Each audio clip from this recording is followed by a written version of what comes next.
we are going to discuss lesson 2. In this lesson, we are going to discuss about labor markets with minimum wages and taxes. For each one of us, the labor market is the market that influences the jobs we get and the wages we earn. Firms decide how much labor to demand, and the lower the wage rate, the greater is the quantity of labor demanded. Households decide how much labor to supply, and the higher the wage rate, the greater is the quantity of labor supplied. The wage rate adjusts to make the quantity of labor demanded equal to the quantity supplied.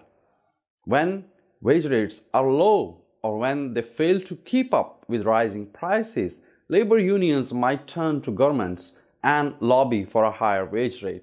A government regulation that makes it illegal to charge a price lower than a specified level is called a price floor. The effects of a price floor on a market depend crucially on whether the floor is imposed at a level that is above or below the equilibrium price. A price floor set below the equilibrium price has no effect. The reason is that the price floor does not constrain the market forces. The force of the law and the market forces are not in conflict, but a price floor above the equilibrium price has powerful effects on a market. The reason is that the price floor attempts to prevent the price from regulating the quantities demanded and supplied. The force of the law and the market forces are in conflict. When a price floor is applied to a labor market, it is called a minimum wage. A minimum wage imposed at a level that is above the equilibrium wage creates unemployment. Let's look at the effects of a minimum wage. At the equilibrium price, the quantity demanded equals the quantity supplied. In a labor market, when the wage rate is at the equilibrium level, the quantity of labor supplied equals the quantity of labor demanded. There is neither a shortage of labor nor a surplus of labor. But at a wage rate above the equilibrium wage, the quantity of labor supplied exceeds the quantity of labor demanded. There is a surplus of labor. So when a minimum wage is set above the equilibrium wage, there is a surplus of labor. The demand for labor determines the level of employment, and the surplus of labor is unemployed. Figure 6.3 illustrates the effect of a minimum wage on unemployment. The demand for labor curve is D and the supply of labor curve is S. The horizontal red line shows the minimum wage set at $7 an hour. A wage rate below this level is illegal in the gray shaded illegal region of the figure.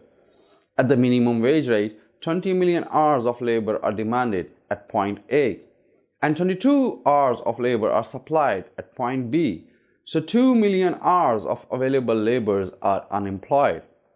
With only 20 million hours demanded, someone is willing to supply that 20 millionth hours for $5. Frustrated, unemployed workers spend time and other resources searching for hard to find jobs. Is the minimum wage fair? The minimum wage is unfair on both views of fairness. It delivers an unfair result and imposes an unfair rule. The result is unfair because only those people who have jobs and keep them benefit from the minimum wage. The unemployed end up worse off than they would be with no minimum wage. Some of those who search for jobs and find them end up worse off because of the increased cost of job search they incur. Also, those who search and find jobs aren't always the least well off. When the wage rate doesn't allocate labor, other mechanisms determine who finds a job. One such mechanism is discrimination, which is yet another source of unfairness. The minimum wage imposes an unfair rule because it blocks voluntary exchange. Firms are willing to hire more labor, people are willing to work more, but they are not permitted by the minimum wage law to do so. Now we will talk about the inefficiency of a minimum wage. In the labor market, the supply curve measures the marginal social cost of labor to workers. This cost is later foregone. The demand curve measures the marginal social benefit from labor. This benefit is the value of the goods and services produced. An unregulated labor market allocates the economy's scarce labor resources to the jobs in which they are valued most highly. The market is efficient. The minimum wage frustrates the market mechanism and results in unemployment and increased job search. As the quantity of labor employed, the marginal social benefit of labor exceeds its marginal social cost, and a deadweight loss shrinks the firm's surplus and the worker's surplus. Figure 6.4 shows this inefficiency. The minimum wage, $7 an hour, is above the equilibrium wage, $6 an hour. And the quantity of labor demanded and employment, that is 20 million hours, is less than the efficient quantity, and that is 21 million hours. Because the quantity of labor employed is less than the efficient quantity, there is a deadweight loss, shown by the gray triangle. The firm's surplus shrinks to the blue triangle, and the worker's surplus shrinks to the green triangle. The red rectangle shows the potential loss from increased job search, which is borne by workers. The full loss from the minimum wage is the sum of the deadweight loss and increased cost of job search. Let's talk about taxes. Everything you earn and almost everything you buy is taxed. Income taxes and social security taxes are deducted from your earnings, and sales taxes are added to the bill when you buy something. Employers also pay a social security tax for their workers and producers of tobacco products, alcoholic drinks, and gasoline, and pay a tax every time they sell something.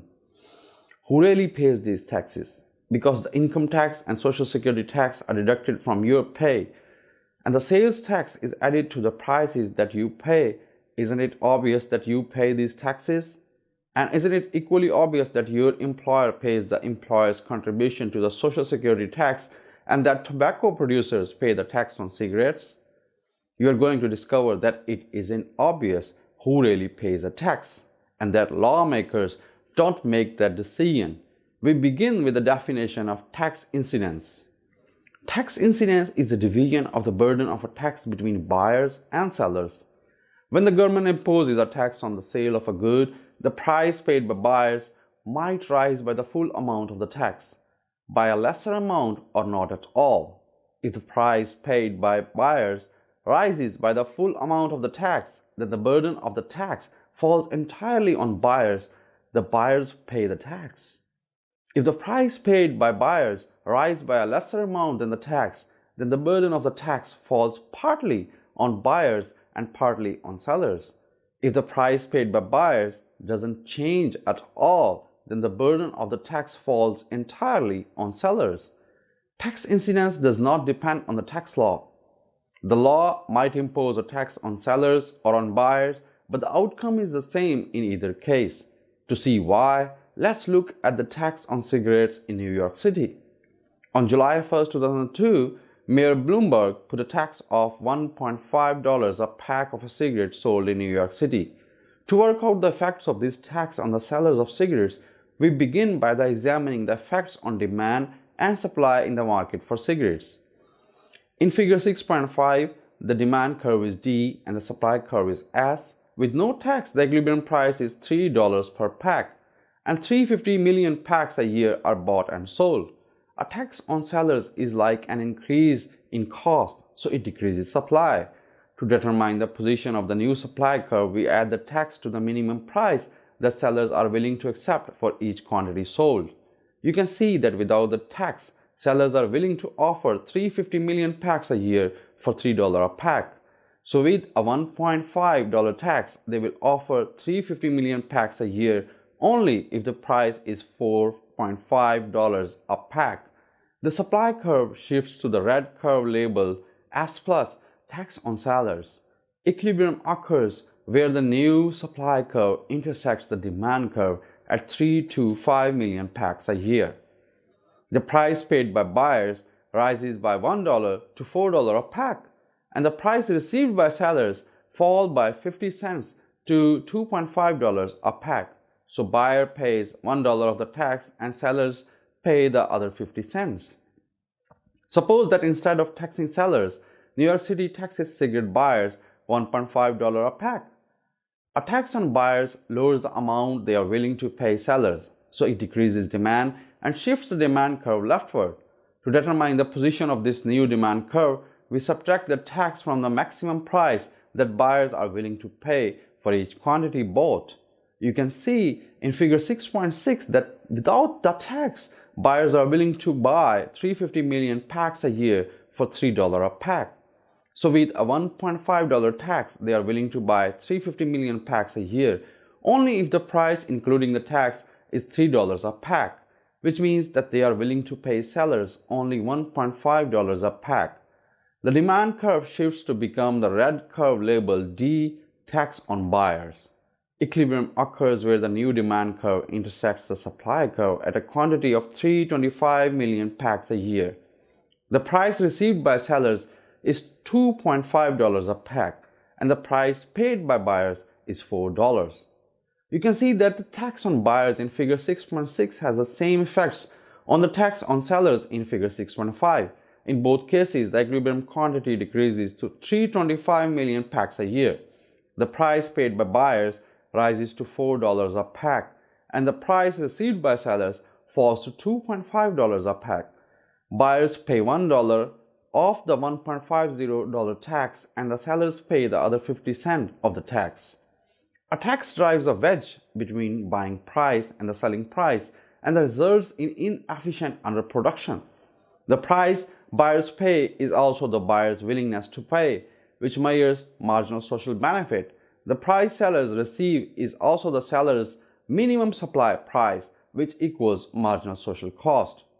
A tax makes marginal social benefit exceed marginal social cost, shrinks the producer surplus and consumer surplus, and creates a deadweight loss.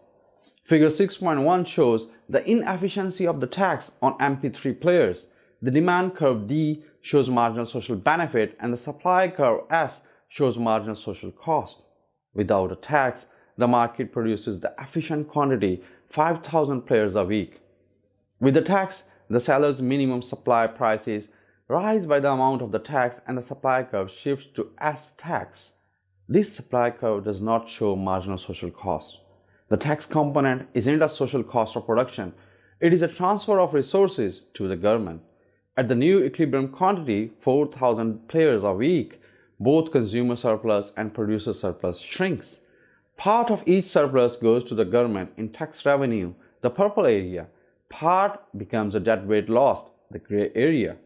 Only in the extreme cases of perfectly inelastic demand and the perfectly inelastic supply does a tax not change the quantity bought and sold so that no deadweight loss arises. We have examined the incidence and the efficiency of taxes, but when political leaders debate tax issues, it is fairness, not incidence and efficiency, that gets the most attention. Democrats complain the Republican tax cuts are unfair because they give the benefits to the lower taxes to the rich. Republicans counter that it is fair that the rich get most of the tax cuts because they pay most of the taxes. No easy answers are available to the question about the fairness of the taxes. Economists have proposed two conflicting principles of fairness to apply to a tax system: the benefits principle, the ability to pay principle. The benefits principle is the proposition that people should pay taxes equal to the benefits they receive from the services provided by the government. This arrangement is fair because it means that those who benefit most pay the most taxes. It makes tax payments and the consumption of government-provided services similar to private consumption expenditures. The benefits principle can justify high fuel taxes to pay for freeways, high taxes on alcoholic beverages and tobacco products to pay for public health care services, and high rates of income tax on high incomes to pay for the benefits from law and order and from living in a secure environment, from which the poor might benefit more than the poor.